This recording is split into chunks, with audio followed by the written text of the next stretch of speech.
Hey everyone, this is Kenny or Kent or whatever you want to call me, and you're listening to The Other Show. I am now officially a dancer. Like, that is on my resume now, and I don't know what to do with it. I mean, how much do you charge? Like, do people come and sit? Not and that kind of dancer, Kenny. Is it coins? Is it dollars? Do you take card? I do take card. I do take Venmo. Where do you slide the card? Yeah, like credit card. Remember, like we used to do in high school? Oh. This conversation has completely derailed. He's been outfitted with a magnetic strip there. Haven't we all? I was just going to tell you a nice, cute little story, and here you are. No, Josh, we know you're a dancer. Thinking I'm some type of dancer at Southern Exposure. Anytime, it's like Pavlovian response. Whenever you hear the song Jump by Van Halen, you break out and dance. Yeah, I don't dance. I just kind of the Dolphins, right? I do like a really jerky version of like the moon dance, because that's kind of like what the dolphins look like at SeaWorld. Rhythmic flopping. It is the backward dolphin dance. It is. So I've heard about the backward dolphin, and that's banned in 15 states. No, Spencer, see, there you did it again. You did it again. So this Josh, episode is brought to you by the letter E. So I know that you were training, right? And it was for your wife's dance concert, and they needed guys, right? Is this the backstory? Am I getting this right? Close enough. Yeah, it's for her. It's the end of the year dance recital that they do. She teaches for Murray Community Arts. Mm-hmm. And their younger class, the 6 and 7 year olds, were doing a daddy-daughter dance. And there was one girl that needed a fill-in. And the dance instructor thought of me to fill in.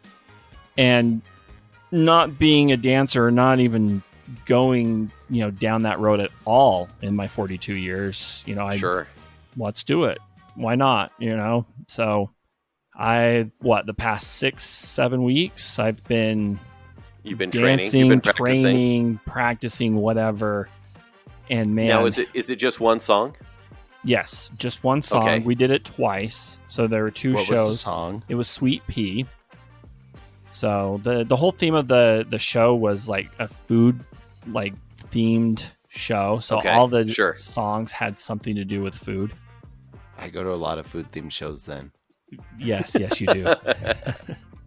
And it just, it was fun. It was pretty easy, but it was also very nerve wracking because, this girl not, obviously being her dad, not having the luxury of practicing at home, even though I had 6-7 weeks to prepare, just didn't have that full chemistry or whatever. And so every moment I had, I was trying to practice with her even more, because there's just little coordination things. And I just wanted to make sure I got it right, because I didn't want to ruin it for her either.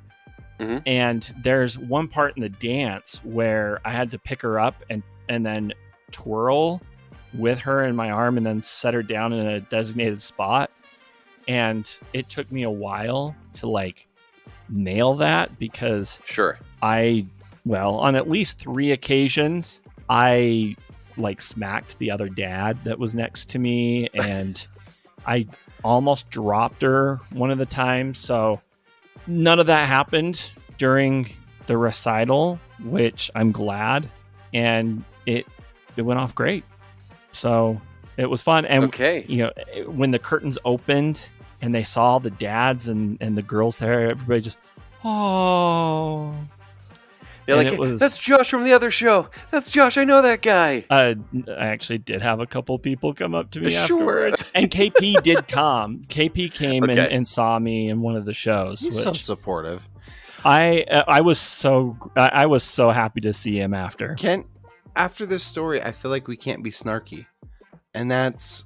I'm at a loss for words. I've been quiet this whole time. This is really sweet, and we try to make it really dirty, and that's just what we do. Not dirty, but just maybe I took away that E. What'd you turn it into? It's E for endearing. It's now endearing, guys. You guys are the one that made the dolphin thing dirty. It still could have been a dance move. No, Spencer, it's always you. No, it's always you. We didn't make it dirty. The other show, it's always Spencer. That's a T-shirt we have. Always That's you. also the title of the episode. Yeah. But no, well done, Josh. I'm glad it's over for you because I could see that much practice. Yeah, and it's really not your element, and you also want to make your wife happy. The fact that it went well, great. And she did a great job too. Her 2 dances that she taught went beautifully, like awesome. One of them was a tribute to her nephew, our nephew, who has cancer, and a few other people who are fighting through some cancer and other things. Yeah. And then she also did a teacher's dance, and they danced as the California Raisins, which I won't lie, like I grew up knowing who the California Raisins were. Same. I have a couple toys of the California Raisins. Here's Spencer over here. I know the California Raisins, but you compared something last week to the California Raisins, which completely ruins this whole mental image. Oh, yeah, it probably does. But anyway. But no, it was so interesting because hardly anybody knew who the California Raisins were, because when you really think about it, it really was like a 2-year window of the height of their popularity. Oh, yeah. I mean, I was like... And so... Yeah, so even some of the parents of the dancers in the show had no idea who the California Raisins were. Did they think they were just like Las Vegas, Fremont Street M&Ms? Just wrinkled out, crushed. Yeah, I mean, were they wearing purple baggy suits? How were they dressed? And they had. Well, I just told Marianne, I'm like, you should have just threw on some garbage bags or something. But they actually took the time and spent the money to get some sequin purple kind of costume, and they looked great. They had, I think the best element of the whole costume was they had the oversized white gloves, which they got to keep, and I may have stolen one of them so that I can use it in traffic. Oh, yeah. No. Traffic. No, because who in their right mind, when they're road raging or whatever, right, would not start laughing if they got flipped off in one of those oversized, Mickey Mouse looking white gloves in traffic. I love it. Right? See, I'm bringing joy to the world. I just wonder how many people, with my mental image now, Spencer, how many people in the audience were like, why are Thanos' balls up on stage? Got the E back. The infinity gems. The infinity E. Oh gosh. Sorry, Marianne. Yeah, you ruined it for her now. Yeah, I totally ruined it. I think that's 2 weeks of me ruining it for Marianne. It's what I do. That's true. Well done, Josh. Well done. And sorry for ruining that great memory of yours. Yes, thank you so much. Now I'm on to my next I don't know what you would call it, my next task on becoming a Renaissance man. We talked about this a few months ago. Yeah. You're going to be a nude painter. No, I'm going to become a piano man, but I don't want to. Oh yeah. Why? Yeah. We'll get there. Yeah, you need to go listen to the other show, Spencer, because you weren't there on that one. You were on Paternity, actually. Paternity. Mm-hmm. Yeah, I think so. I totally listened to all those. Yeah, just like I listen to the shows I'm not on. Anyways, hey, have you finished my episode yet, by the way? Yeah, I'm on hour 4 of 7 currently. It's like I'm watching The Hobbit, not Lord of the Rings, but The Hobbit. Again, so his is longer than the extended editions, all 3 put together, plus the Hobbit movies, and he gets mad when I go over by 37 seconds. Josh, it's just 38 seconds. Okay, fine, whatever. Okay, I have a rant and a little conversation piece that I want your guys' help on. I'm feeling ranty too. So, okay, yeah, feeling real ranty. So the past, and maybe it's Europe a little bit. I remember being in Europe literally 2 weeks ago, where I'm like, yeah, there's not much fast food. You can see McDonald's or KFC, but it's not drive-throughs. People don't go all the time, and I'm like, yeah, and people are generally really skinny here in Europe. It's because they're smoking all the time, literally 80% of them. But I'm like, that's what you gotta do. No, it is insane, the smoking epidemic that's there. But I was kind of like, man, I need to, and I'm walking a ton when I'm there. I'm like, I need to eat less fast food. And this is always kind of something I come back to where I'm like, I want to become... And then you go on Baconsale and you eat an entire menu. I literally ate a sandwich, a $15 sandwich that had every single meat that Arby's had on it, like the day I got back. And that will re-Americanize you fast. And it did. I Kent actually was farting eagles for a week. my skin, I got a sunburn that was the American flag immediately. But no, like I was sitting there and I was like, well, maybe I need less fast food in my life outside of Arby's. And I was like, okay, cooking is something I've always wanted to do a little bit more, but it's kind of tough when it's just me, or I have 2 girls, and I try to cook a little bit more when it's just the 3 of us. But I'm like, oh, it's that struggle of what's more expensive, fast food or going to the grocery store and making something, right? Fast food. And now it literally is fast food. And I'm sitting here like really upset because fast food used to be like, oh, processed food is really cheap. And that's why like everyone kind of relies on it. It's great. But for the past 2 years, it has not been that way. And it's getting worse and worse by the month, I would say. And I'm sure you guys have noticed this as well. Josh, do you eat out a lot? Like fast food? No, if I do, it's on the weekend. And okay, I never get a complete meal anyway.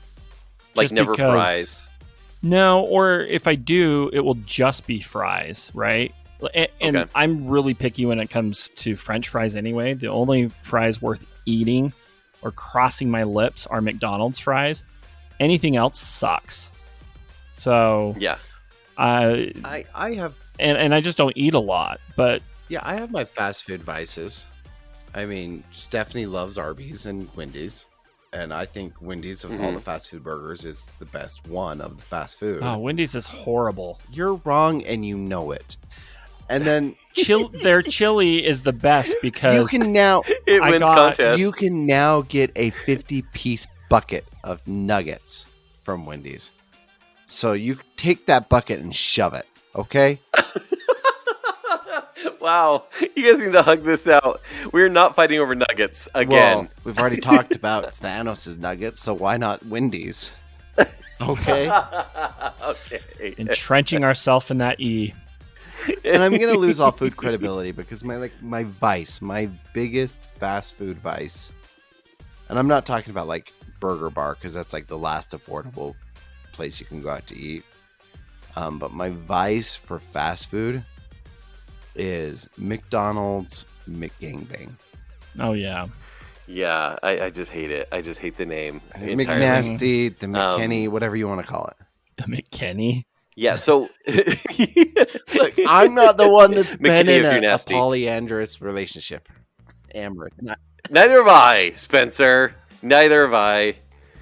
Anyways, fast food. Of the 3, you've been the closest. Listen. That was Kenny D, not Kenny. Yeah, and he's dead.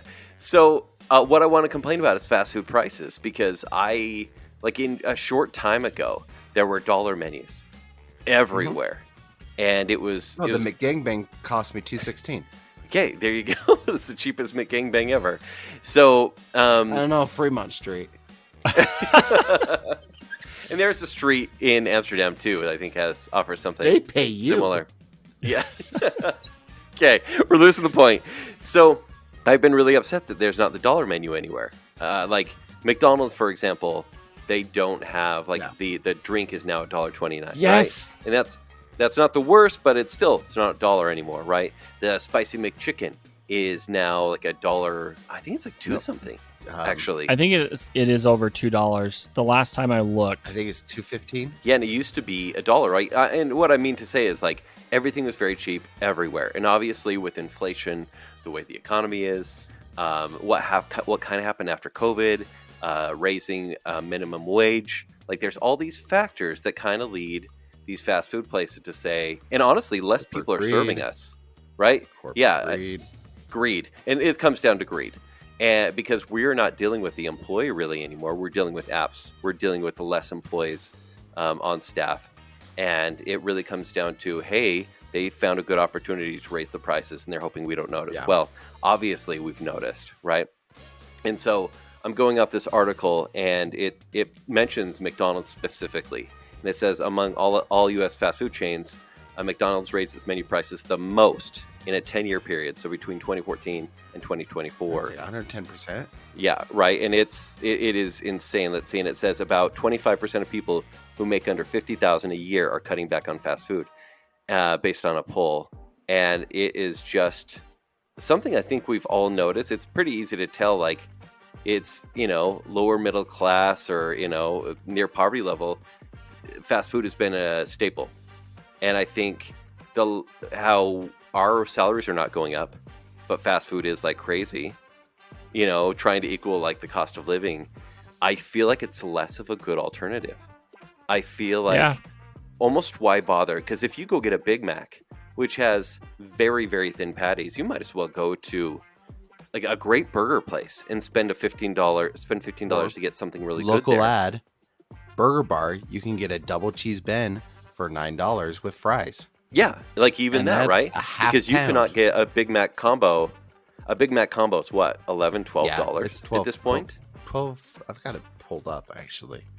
Not that I was going there. I was just verifying the spicy McChicken, which is $2.15. See, if I do fast food though, I'm not eating a whole meal, and I probably do more of the desserts or whatever. Because like when I go to McDonald's, it's either for like a drink, either a Diet Dr. Pepper, an Orange High C, or an ice cream cone when they're working. Yeah. Because it's just not worth it. Yeah, and I mean, is this because you and your wife cook? Or is this just because like you're averse to fast food? Yeah, kind of a combination of probably all of that. I mean, I do probably a lot more of the cooking. Okay. Because I've always enjoyed that. And, for Marianne, being single for as long, well, I mean, we both were single for 40 years, whatever. Sure. Yeah. But her thing was just going out to eat because it wasn't a huge expense for her, but it's just not worth it anymore. And I've seen it even at the university, like the cafeteria. Some of the prices that they have for just your basic cafeteria food is ridiculous. Yeah. I'm like, this is not Disneyland. You're charging $7, no joke, $7 for a PB&J sandwich that looks worse than the one that you would make at home. Stop it. Like, I kid you not. Oh, that's so frustrating. If you wanted a deluxe one, like with ham and provolone cheese, it's like $8. What? Why? And people pay it because they're there at the school. Convenience. Yeah, it's convenient. But why? Like, it's just greed. And that's all I can think of. Yeah, I mean, it's to the point where, so I'm back at work, and we used to, especially pre-pandemic, we'd go out to lunch all the time. And right, I'd spend $8-9 on fast casual at that point.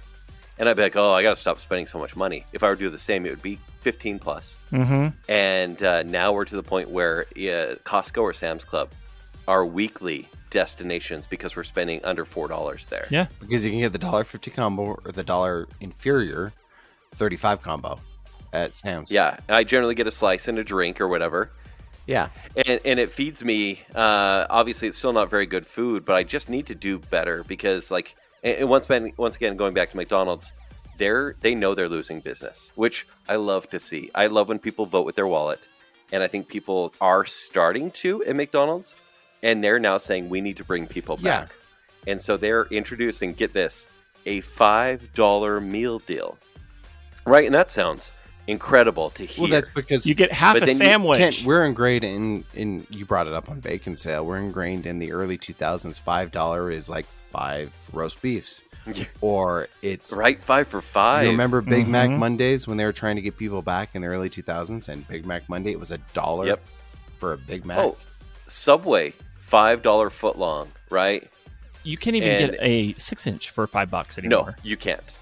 And so Little Caesars $5 hot and ready, even though it's now $8. I hate this world. So McDonald's they're trying to entice people is not really bringing the dollar menu back. They're saying now we have a meal deal, and it's going to have one of 3 choices for the entree. It's a McChicken, which was $1 but is now $2.50. A McDouble, which was $1, is now $2.50. That's $2.30 or a 4-piece nugget. The McDouble's $2.45. Okay, thanks, the spicy Spencer. McChicken is $2.15. That's because my McGangbang is $5. We got the fast food Rain Man over here. Yeah, we do. I was like, thanks, computer. So, or it's like a 4-piece nugget. So basically, you're getting a kid's meal for a kid's meal price, because $5, $6 now a kid's meal price. Oh no, $5. That's what you're getting for $5. Kids meals is now like $8 because you gotta inflate the price for that toy, which is. Have you seen? Totally. Can't you have kids? Oh, have you seen the kids meal toys? I throw them away. Do you know what they are? Yeah, they're garbage. Wendy's actually sometimes has some decent, like it was Play-Doh with like some molds. That sounds dangerous. Yeah, but McDonald's is literally stickers and cardboard. Yeah, no, straight up garbage. Yeah. I want to start a revolution, and at least I know I'm not the first, but among myself, and hopefully people can join my cause. Let's stop going.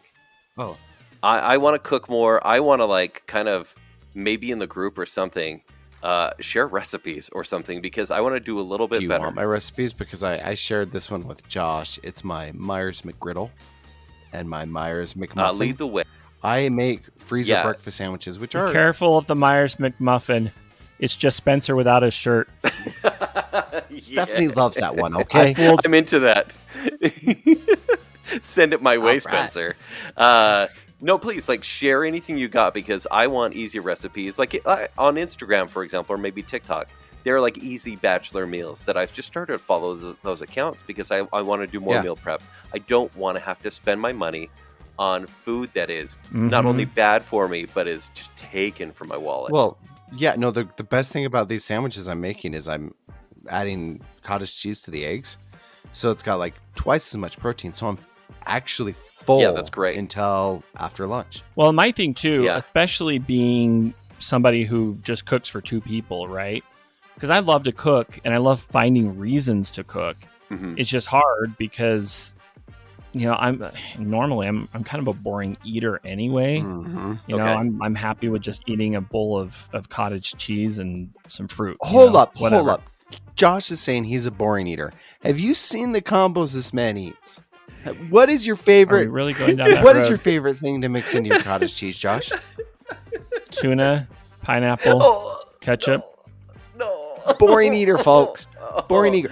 Josh got in my car once. And Josh, what is that smell?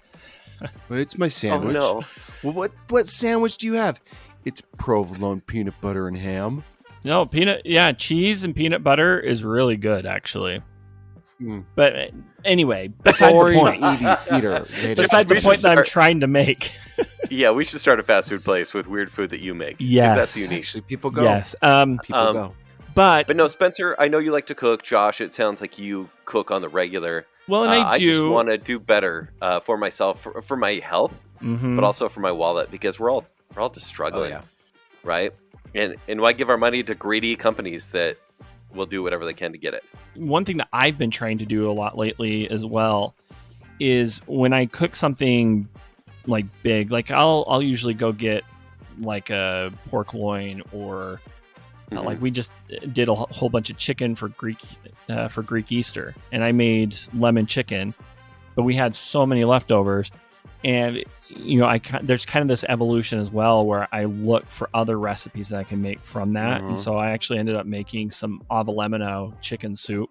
You want me to show you how you can break down a chicken or a pork loin? I'll show you how to break down your meat. As long as you don't say spatchcock, yeah, sure. Yeah, we're good. I know. I'll teach you how to quarter that chicken. You don't need to spatchcock it, even though that is the best way to cook it whole.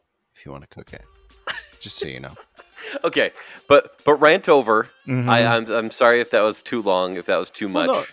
No, because I kind of have a tangent on that. It's a lot of the fast casual places. Not only are the prices getting ridiculous, but tipping culture, it's out of control. Oh.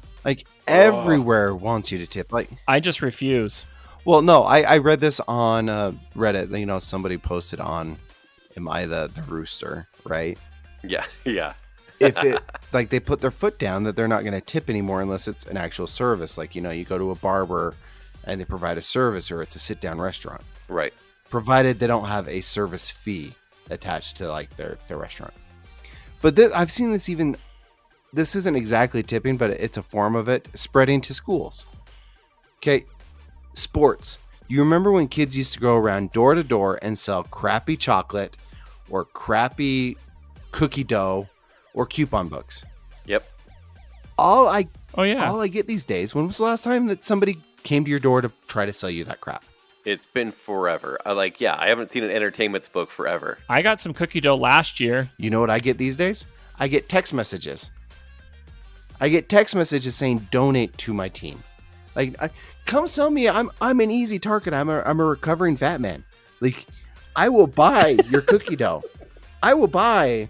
Just put a little effort into it. Show up to my door. Don't just send me a text message and say, hey, this is basically my GoFundMe. And not only that. Yeah. The program that they use, this is what really gets me angry, is you have the choices to donate $35, $50, $100, $200, $500, $1,000, or $2,000. And then kind of buried in there is custom, right? But it's public, right? Mm-hmm. So you see how much everybody donates. So it's like, so if you do $7, you're being there's shame. And then in addition to that, there is an option. I've got to pull this up because I was completely aghast when I got this. And like they don't even give you like stickers or no, you don't get anything. Like leftover Scholastic books. No, this is literally just, hey, this is this team for this school. Please help us raise the funds we need. And the student has to raise $500. They're not even going to do laps around the school. Okay, so here's this. At Scoreboard, we strive to give the highest return possible to all groups. Please consider assisting us with an additional contribution to cover credit card processing and technology fees. They're asking for a tip on my donation to a student to support their school. Nope. And it ranges from 5% tip to 100% tip, or a very visible custom amount to tip on a donation. I'm getting no services. I'm getting no product. I'm not getting anything tangible. Not even a candy bar I'm going to forget that I have and eat 5 years after the expiration. And even though when it was sold to me, it was expired 2 years ago. Or have your kid go to a pizza party because you donated, the right amount. Or I'm not getting pizza doughs that are gross or swig cards. Nothing. Maybe we should change the way that we do Patreon. Maybe we should sell Patreon subscriptions with the promise of like cookie dough or wrapping paper. Coupon book. Coupon book. No. Yeah. Coupon book. Apparently we just need Spencer promises to cook you a burger. We should do a picnic this year, honestly. I would cook a burger for all our patrons. I actually love that idea. I would happily do that. Spencer, you're making me really upset with this. Not only how much food is, but how the guilt trip that you get when they turn the iPad around. Between that and asking, you to donate to Kids Don't Go Hungry. I just can't. I can't do it anymore. Hey, you just got this giant gluttonous meal that is more calories than is recommended to be ingested in a week. This is a meal for some starving child that would last them a month. Would you like to raise your payment to the nearest dollar?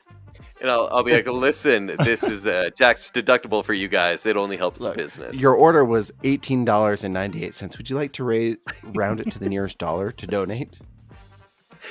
No, thank you. No, I'm here's good. Here's the thing about the donation, and this is why if I'm going to donate, I'll donate directly to the cause.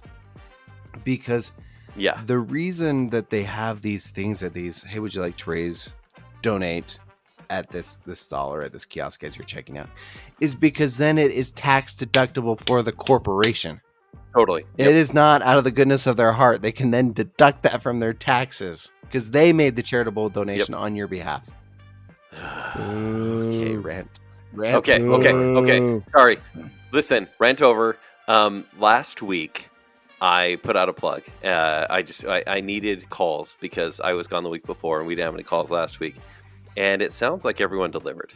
Yes. And so I think we need to go right to the voicemail. We have a lot of calls to get through.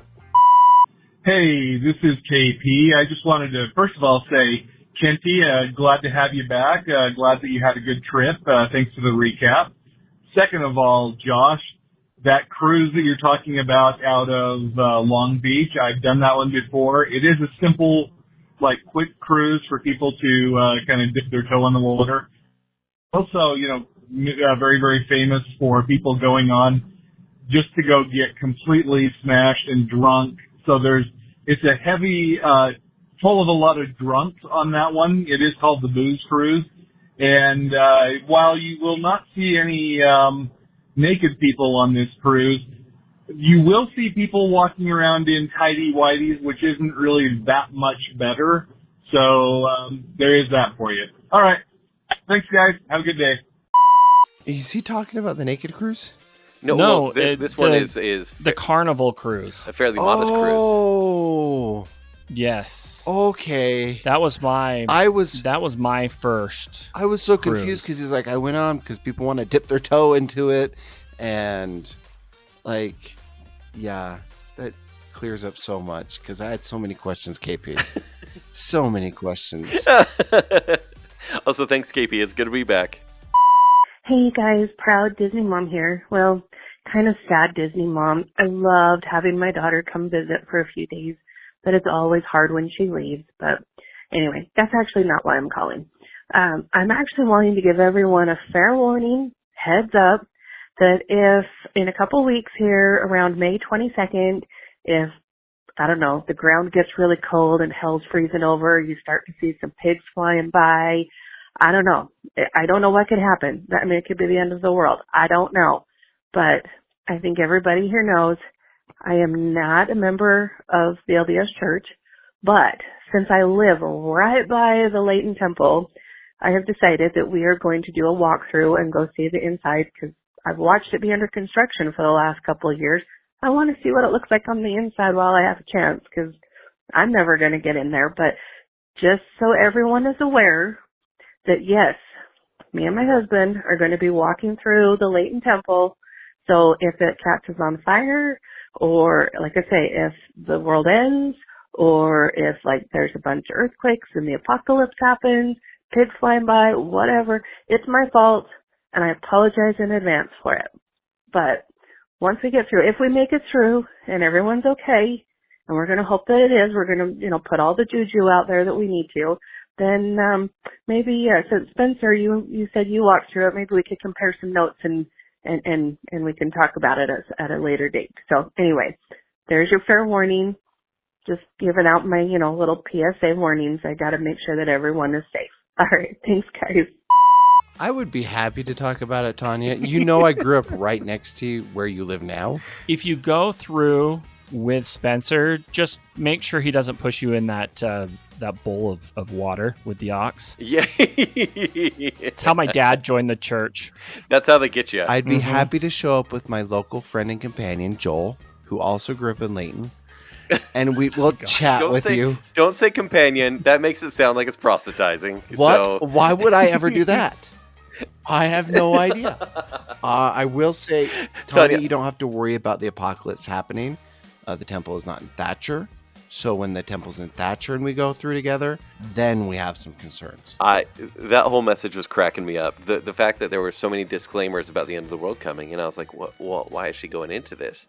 And literally, is she to blame for the Northern Lights, for the electrical storm? Listen, everyone's grateful then that she's to blame for it. So go into the temple. Let's see what happens. Maybe a couple tornadoes. I think we'd all be cool with those pictures. The next day on Facebook would be all tornadoes. Yeah. Yes. So, Josh, that is a great point. I'm adding the solar storms to my corkboard. It's connecting. There you go. What?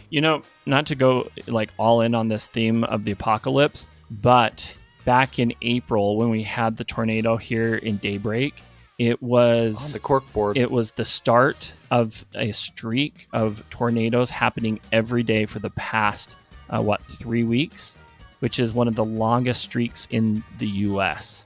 And it started here in Salt Lake. Just saying. And you guys were laughing at me last week. Laughing at me. I mean, it's always. The end of the world as we know it. My nipples were blowing in the wind. And I feel fine. But now, Tanya, I need to hear your review. We definitely should call in and post some Thank you. pictures. Let's chat. Because it's huge. I drove by it the other day. It's huge. Hey guys, it's Wade. Got two questions for Kenny. One might be a comment. Question for Spencer. I don't know, Josh, but you can just chime in if you have the answer to these questions. Kenny, did you go to the Netherlands to see Bush and not the band? And what was the weather like while you were there? And how many Tinder dates did you go on? Spencer, have you been reading The Last Ronin Part 2? Just curious on what your thoughts are on the live-action movie they've announced for it. Josh, keep it awesome, and let's tone down on the gummies. All right, I'm just saying, just tone it down a little bit. You guys were all a little giggly today. Anyway, guys, stay safe, stay healthy, and I'll talk to you later. You can't spell Wade without an E. I literally, did you guys see me? My hands covered my face. I don't know. Think I blushed ever on a voicemail. You are beat red. Listen, usually when Gavin Rossdale takes his shirt off when Bush is playing live, that is exciting. I don't think that's what he was talking about. Take it easy. Wait, take it easy. You're not answering the question, Kent. You're not answering the question. No, listen, last time I saw Bush, I got in a lot of trouble, so I wasn't going to do it again. That's right, Kent. You did go to the Netherlands not to see Bush, but to see tulips. Spencer, are you reading The Last Ronin or what? I actually am not caught up on The Last Ronin. What I am waiting for is Jason Aaron is taking over for the main TMNT run of comics and kind of doing a soft reboot, so I'm waiting to pick it up at that point. So not following, but I'll pick it up in trade once it's all out in trade, which meant nothing to most non-comic collectors out there, but I promise it will later. Josh was following. It's fine. As long as you have Josh's attention. As far as attention, the Last Ronin movie, good. They did announce a Last Ronin movie and video game. Do they have a podcast? Yeah. Not for long. I am actually very cautious about the movie just because it's Ninja Turtles. Combining the turtles and humans has only been successful when Jim Henson is involved. He's no longer with us. So unless we can somehow channel the spirit of Jim Henson. Jim Henson was involved in the original trilogy of Teenage Mutant Ninja Turtles. Who do you think made the puppets? I thought they were real. Oh, no. He made the puppets? Jim Henson was involved.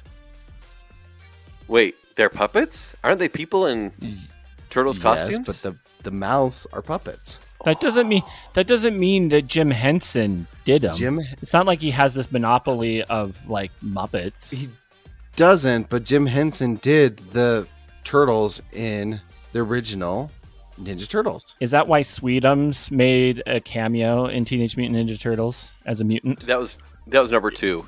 Yes. Yeah, that was, instead of Bebop and Rocksteady, they did Razorback and Sweetums. Yes. The turtle costumes were created by Jim Henson. Jim Henson said that the creatures were the most advanced he had ever worked on. The creatures were the first made out of fiberglass and then remolded. We had the Rain Man back. Out of clay. They were produced as molds and cast to the whole body in foam, rubber, latex, which sounds like something Kent would do in the Netherlands, but was actually Jim Henson working on the Ninja Turtles.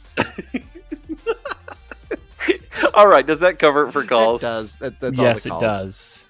Okay. Okay. Well. Yeah. Keep the calls coming. Keep them coming. 801-508-4989 is the phone number. Just give us a call and we'll answer them. Yeah, give us a call. Speaking of plugs as well, we actually have our More Than Friends call coming up for our Patreon call that we do every so often. June 23rd. And so if you're part of that, we obviously keep that group pretty limited, but if you're part of that, we will be having a call next week. Come up with some questions for us. Yes. We'll have a special guest as well. Yes, we'll have a special guest. That's Thursday, May 23rd. So if you want to even join, we do have a couple spots left for May 23rd, not Friends with Benefits tier. So that's the one. Friends with Benefits, yeah. Yes. Well, it comes with benefits, whatever tier you're on, right? Indeed. But yeah. Anyway, patreon.com/the other show. Josh, do you have my wheel? Yeah, I have your wheel. Oh, it's time for roulette. And nope, nothing like that today. We wouldn't do that because we have morals here. This is the wheel of morality. Turn. Tell us a lesson that we should learn. Thank you. You watched Animaniacs and Man of Culture, I see. Loved it. Yes. So okay, we're actually gonna have Josh write 1, 2, 3, and 4 on the wheel. He's gonna spin and choose a story, and we'll read the story, however many we have time for, and then Josh will tell us the moral of the story that we should learn. Are you ready for this, Josh? Well, I'm ready to spin the wheel, but as far as giving you a moral of the story, please be 4. Please be 4. Please be 4. Oh, there's 4. Yeah. I only had 3. Right, 1, 2, 3, 4. Oh, you better write a 4 there. Oh, fine. Hold on. I can't do it. That's a really bad Arnold. That was Arnold? that was Arnold Schwarzenegger. Yes. I thought it was a Muppet. It's almost as bad as oh gosh. I've been doing Elmo for my nieces and nephews way too much. I bet. Is it seeping into your everyday life? It really is. Josh, can I hear "Get to the Chopper" in the Arnold voice? Get to the chopper. That's pretty good. Yeah, it's actually. Give me some time. That's sadly better than I expected. Yeah. I was an understudy for Arnold, actually. Can you say "Get to the chopper" as Elmo doing Arnold? Oh gosh, hold on. Actually, I can't. That's a big setup. You cleared your throat like 9 times. NDA. NDA. Oh, by the way, NDAs don't exist anymore. The government's shooting them down. Anyways. Okay. No, that's a non-disclosure agreement, Kent. Non-competes are no longer valid. Oh, dang it. Get your legal terms right. Mm-hmm. I never will. Anyway, you ready for this? Yep, ready, spin. Wheel of morality. Wheel of morality. Turn. Tell us a lesson that we should learn. Yeah, I'm just going to edit all of that one out because we totally did not sing. Nope, leave it in. All right, 3. 3. Okay, that one is... Okay, I've got some bad news, everybody. Godzilla is dead. Have you not heard this? Godzilla has died. Yeah, Godzilla dies but always comes back. We're good. Killed with kindness, the world's fattest monkey, dubbed Godzilla, dies after eating himself to death, despite trip to fat camp. Macaws can live for 37 years. Godzilla died at only a fraction of that. A morbidly obese monkey named Godzilla has died after eating himself to death despite shedding weight at fat camp. The macaw developed an insatiable appetite after well-wishing shoppers fed him junk food at a market in Bangkok, Thailand. Morbidly obese monkey. Oh my gosh, this is just pictures of the monkey. Oh, he's swimming. Just repeats it. The massive monkey died at only age 6. Oh my gosh, so it's 37. He died at 6. He's an American. At the Crystal Pet Hospital, I had to read that twice in my head. Crystal Pet Hospital on Monday after suffering... God, there's another crystal. Another crystal from a myriad of weight-related issues. Maybe if he had done the other crystal, he would have lost some weight. Godzilla struggled with... He had the diabetes? Yes, he did, actually. Godzilla struggled with thyroid disease, diabetes, and Cushing syndrome, an overproduction of stress hormone, cortisol, at which contributed to his shortened lifespan. The hospital's director, Dr. Supasek... He must have been Wilford Brimley's monkey. His doctor said, "Let's send Godzilla to heaven. I told you many years ago, you may not live long due to your disease. You're at risk of having a heart attack. Your owner came by to take care of you every day until this day finally came. You passed away peacefully in the arms of your owner." Wait. The obese macaw was cremated and his ashes returned to his previous caretaker. Was that a eulogy that somebody wrote for the monkey? His doctor. Okay. Listen, I think this all comes down to an identity crisis because you do not name a monkey Godzilla. Monkeys are the natural enemy to Godzilla. Mm-hmm. You can name him any variant of Kong that you want. Any. You could have gone with Diddy, Chubby Kong. Lanky Kong. No. Chunky Kong. Not Chubby Kong. Not Chubby Kong. Chunky Kong. See, that's the moral of the story here, is that you got to name your monkeys correctly. Okay, that's good. Okay, Josh, spin the wheel. Should we spin the wheel again? One more. Okay. I think we have time for one more. Remember to, the moral of the story. Four. Name your monkeys correctly. Ah! I'm pretty sure it needs to be 4. Here we go. Hold on. Now if it's 4, it's going to be really, really suspicious. Really spinning. It's actually 1. Oh, do 4. Read 4. No. We're all wondering what 4 is, Spencer. We'll save it for another day.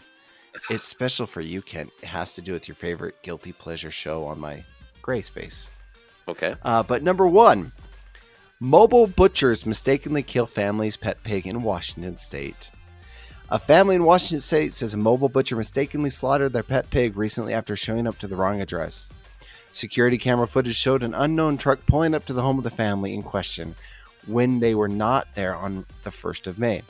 One of the employees of the family farm who was sent to check on their home informed them that somebody had shot the pigs.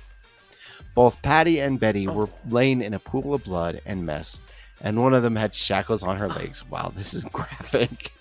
Gray and this is like, can you imagine watching on like your Ring camera as an unmarked vehicle shows up to your house, pulls out shackles and a gun, and you don't know what's going on, so you send somebody to check? The moral of this story is to vet out Spencer's stories before he reads them on the air.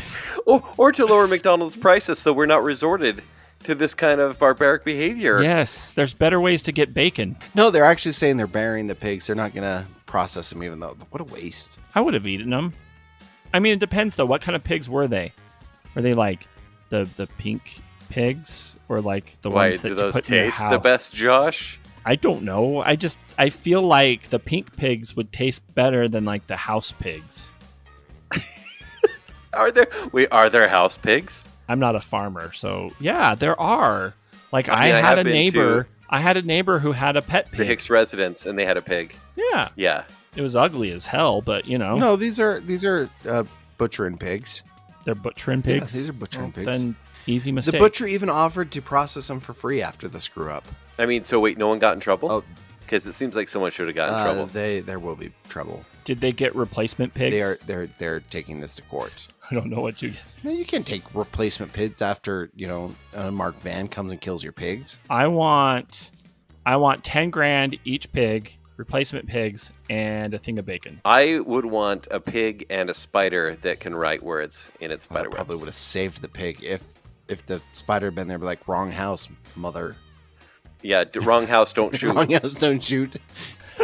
How many words per minute can you weave? Well, obviously, I'd ask for a really talented fast spider, Spencer. All right, Spencer. Do we have time for another one one? more? We have time for one do we more. have time? I think we might. The last two I have are much happier-ish. All right, here we go. Goodness. It's going to be 2 or 4. Hold on. Just flip a coin. And it is. Just flip a coin. Well, it's 2. Oh my gosh, we're never gonna get 4. Fine, it's 4. Yes, this one's it teetered for you, Kent. We totally didn't rig Finally. this. That's like the NBA lottery. It's totally random. I swear. I swear. Actually, the fact that the pig What one do we even got? got in there proves that this is random, except for this last one. Former stripper from Utah has taken up residence in MILF Manor. Oh my gosh. Yes. You should just combine that one with number 1. Or with number 2, I mean. The pig one? No. The MILF Manor Josh. one. What? I don't know what you're talking about. Story number 2. Number 2. Utah Barbie Garcia Gutierrez is a smart, funny, attractive, outgoing, and at least a little bit naughty and bawdy. BAWDY. So maybe it's no surprise that the former stripper is now a cast of TLC Season 2 of MILF Manor. I have always lived outside the box. I don't use society norms and never have. It's just naturally who I am, says a 46-year-old who moved from Mexico City to Salt Lake City when she was 10. It's very on brand for me. A friend told Gutierrez she knew that TV producers were looking for a woman her age range for an upcoming reality show and urged her to apply. About a month later, Gutierrez is now headed for Canada and the show. So it's coming back for season 2. Yeah, season 2. That I didn't know that was going to happen. Josh, what's the moral of the story? I think she's the same one from the second story, though. Josh just really wants the supermarket sign squatter. Mm-hmm. We'll have to save it for next time, Josh. I'm just saying, I think it's the same one, but moral of the story, I don't know. What's the moral of the story here, Josh? Yeah, Josh. This one is like the moral bump, of the set, story. spike. Like, this is an easy one. I just kept thinking about the other. What is the moral of the story for MILF Manor? Anything outside of Utah for a stripper is probably a good move. Okay. I don't know. Oh, that's okay. Whatever. Take us home, Josh. You've just listened to The Other Show, starring Kent Dunn, Josh Hansen, and Spencer Myers. The Other Show is produced by Kent Dunn, Josh Hansen, and Spencer Myers. Show design and audio editing is done by me, Josh Hansen, and sales manager is Spencer Myers. The Other Show is generously supported by our friends on Patreon. A huge thank you to our Friends with Benefits tier. These friends are contributing a minimum of $25 a month, which in return comes with some rather significant benefits, including the weekly off-the-cuff episodes of The Other Show, monthly bonus episodes, quarterly live Q&A shows, and exclusive swag and perks. A huge thank you to our favorite Brit, Jonathan Vaskar, the lovely and talented Mrs. Robinson, the one, the only Chris Anderson, Brandon from Popfly Cards, Lady Terry A. Finley, the proud Disney mom, Tanya Budge, the other Keith Brown, It's Rick, not Dick Smith, Dave, and of course, our newest friend with benefits, Melanie Milring. To support The Other Show on Patreon, visit patreon.com/The Other Show to join. Please rate, review, and subscribe to The Other Show on Apple Podcasts, Spotify, iHeartRadio, YouTube, or wherever podcasts are found. Follow us on Facebook, Instagram, and X. To better connect with us and other fans of The Other Show, join our Facebook group, The Other Group. For past episodes, links to our other shows, and to shop for show swag, visit our website at theother.show. And remember, when you're not listening to me here on The Other Show, you can hear me on my other show, The Party in the Back. You can hear me on my other show, Baconsale. And you can find me living inside the Walmart sign.